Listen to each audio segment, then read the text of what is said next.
Esto es el podcast de oro, podcast de oro, podcast de oro.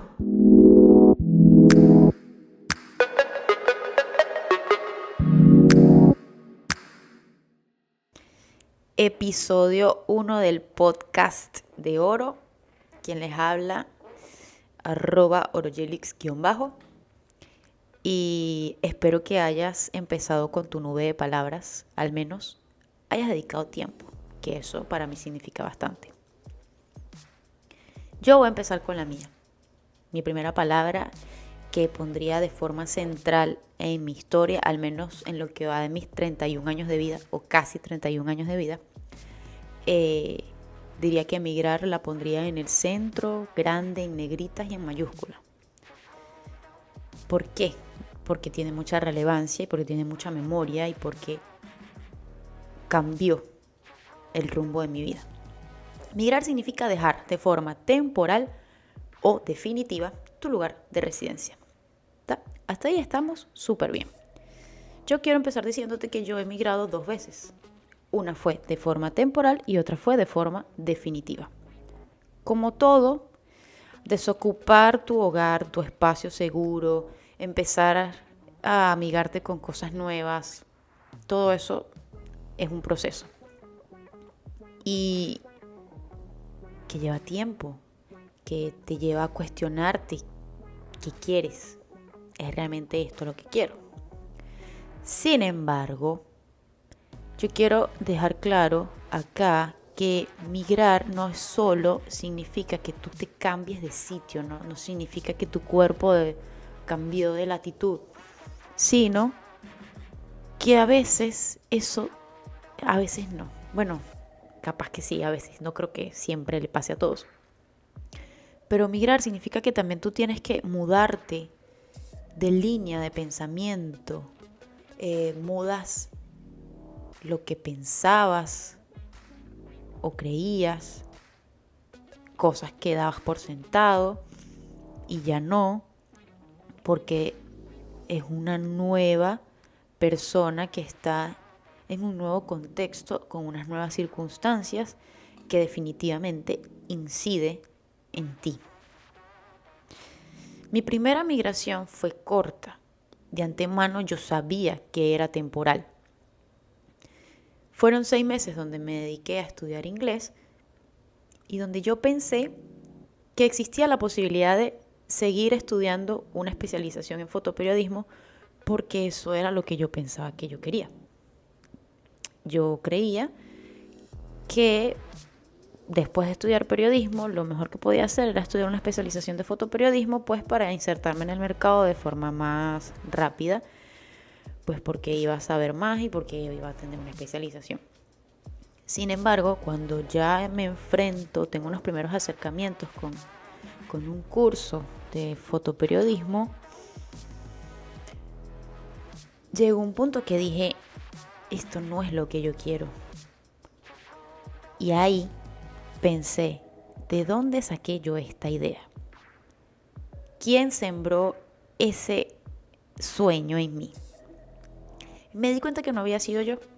Me di cuenta que había sido un sueño prestado de todas las veces que escuché en las aulas de la universidad el trabajo heroico y valiente que hacían estas personas que iban y cubrían guerras con cámara en mano y ganaban premios por tener un trabajo excepcional y súper peligroso al querer retratar realidades tan abyectas y a veces tan crudas como se presentan en el mundo, porque además yo me imaginaba en esos escenarios, porque yo pensaba que si participaba en eso era que iba a tener esa relevancia e iba a poder escuchar o capaz mi nombre iba a estar en la boca, en esas aulas, y yo quería ser reconocida por eso. Pero insisto, eso no era un sueño mío, era un sueño prestado. Y cuando te das cuenta que el sueño no es tuyo y tomas la valentía de decir, ya, esto no es lo que yo quiero, tú quedas como en las nubes. Y cuando digo tú quedas, me refiero a mí. Yo renuncié a la idea de ser fotoperiodista y dije, bueno, pero si no quiero esto, entonces, ¿qué quiero? y me llegó a la mente, o pensé que yo quería era independencia y, y hacer vida de pareja. Que la vida de pareja lo vamos a hablar después. Esto no tiene nada que ver con migrar. O sea, sí, pero no es el centro. Así que dije, bueno, ¿cómo construyo entonces esa independencia que quiero? Porque ya sé que en Venezuela no la voy a conseguir. Así que la respuesta fue Uruguay. Dije, me voy a ir a Uruguay, que fue mi segunda migración definitiva hasta ahora. Y de momento ha sido la más transformadora. Con una carrera culminada, con un inglés aceptable, con especializaciones en marketing y en redes sociales, yo dije y yo pensé, yo tengo todo para conseguir un empleo que me brinde la independencia que yo estoy imaginando. Donde tú tienes un empleo con un ingreso fijo, con unos beneficios y que poco a poco vas escalando y vas logrando esas cosas que quieres, como lo dicta el manual de vida del adulto. Sin embargo, nada de lo que yo planifiqué que sería mi estancia y mi estadía en Uruguay sucedió. Al contrario, me estaba comiendo los ahorros, iba a entrevistas de trabajo y no conseguía nada satisfactorio y así estuve casi 7 meses sin trabajo. Y en este momento capaz te estás preguntando, bueno, pero ¿cómo estuviste 7 meses? Bueno, primero porque estaba en pareja, segundo porque hacía una que otra changa y tercero porque para mí regresar era como, en ese momento, como qué fracaso volver. No me puedo permitir eso, como que mucho ego había ahí. Pero también en ese bucle estaba yo en descifrar quién era sin la certeza de vida, sin mamá, sin mi papá, quién era Oro sin su hermana, que durante toda mi vida había estado con ella. Quién era esa Oro adulta que era capaz de conquistar sus sueños y comerse el mundo, pero que en definitiva no terminaba de pasar porque no conseguía trabajo. Así que la vida se encargó de burlarse de todos los plazos que yo me puse para encontrar trabajo o para hacer cosas. La vida me dijo no. Por ahí, no. Y entré en un bucle de infelicidad, de insatisfacción, de no sentirme suficiente, de cuestionarme, bueno, pero si no soy lo que estudié, si no soy lo que sé, si no estoy ejerciendo lo que se supone que yo creo que sé hacer, entonces ¿quién soy? ¿Qué estoy haciendo aquí? ¿Qué me define? ¿Quién define mi valía porque ven mi currículum o me llaman, me entrevistan, pero al final no sucede nada? ¿Es que acaso no valgo nada, no sé nada? Entonces, un bucle súper autodestructivo de pensamientos y donde además yo sentía que no valía y que no sabía nada. Cuando había llegado yo súper confiada o segura de que algo bueno iba a pasar porque yo estaba bien, o al menos eso yo sentía. Ahora, ¿cómo le hice frente yo a esa desesperación y a esos pensamientos autodestructivos? Clave número 1 fue hablar de cómo me sentía con mi entorno. Y no me quedé quieta. Les juro que el journaling ha sido demasiado terapéutico. Leí sobre el ego, leía sobre cómo hacer una mejor entrevista, leía mucho y cuestionaba mucho y eso me llevó a ponerme en movimiento.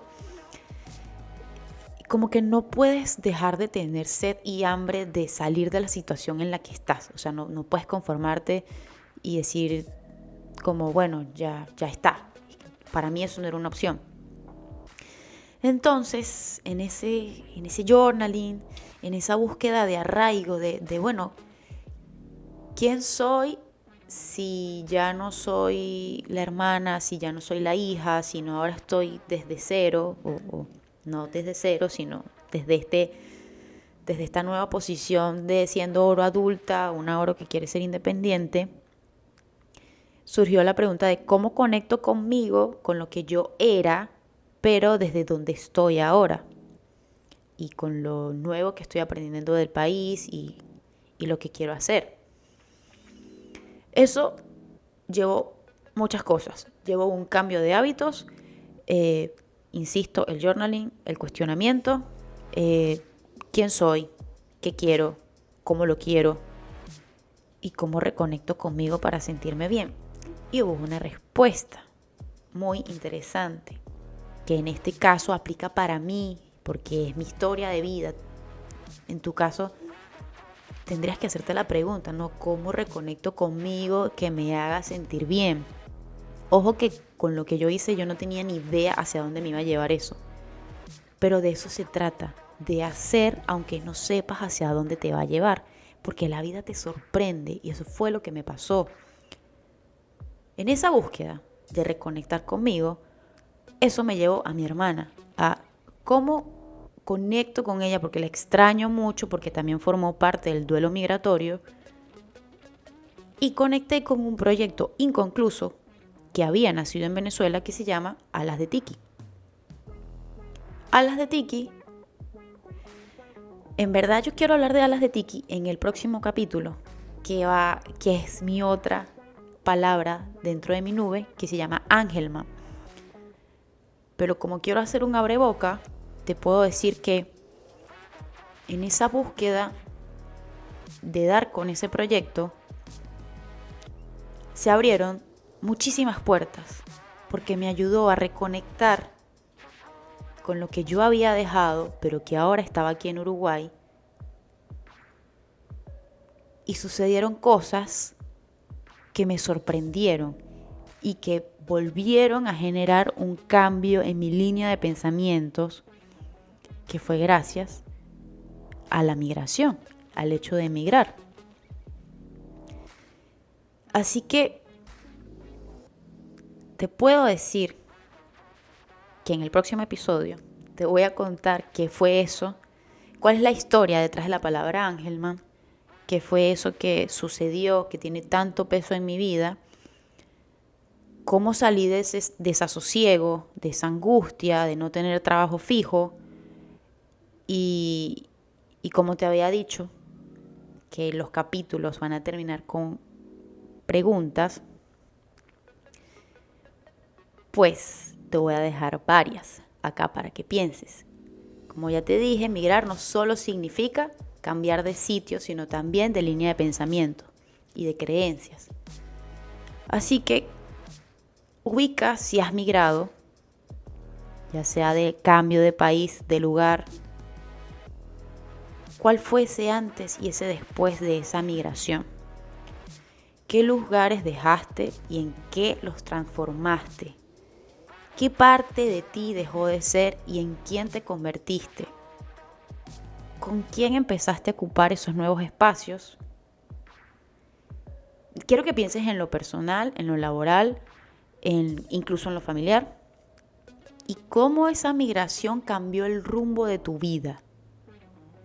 La idea es que con cada episodio tú me vas a conocer un poco más, vas a conocer mi historia, pero yo quiero que tú vayas alimentando de lugares, de sabores, de personas, de aprendizajes, en definitiva, de tu historia, esas palabras que conforman tu nube de palabras. Así que viene algo interesante. Viene el próximo episodio que se llama Angelman y luego de ahí viene como una tríada que es Angelman, emprender y pequeños. Cómo esas tres palabras forman un triángulo súper interesante y cargado de mucha historia y mucha memoria en mi vida. Nos escuchamos el próximo episodio, el próximo miércoles. Gracias por estar, por acompañarme y por seguir aquí.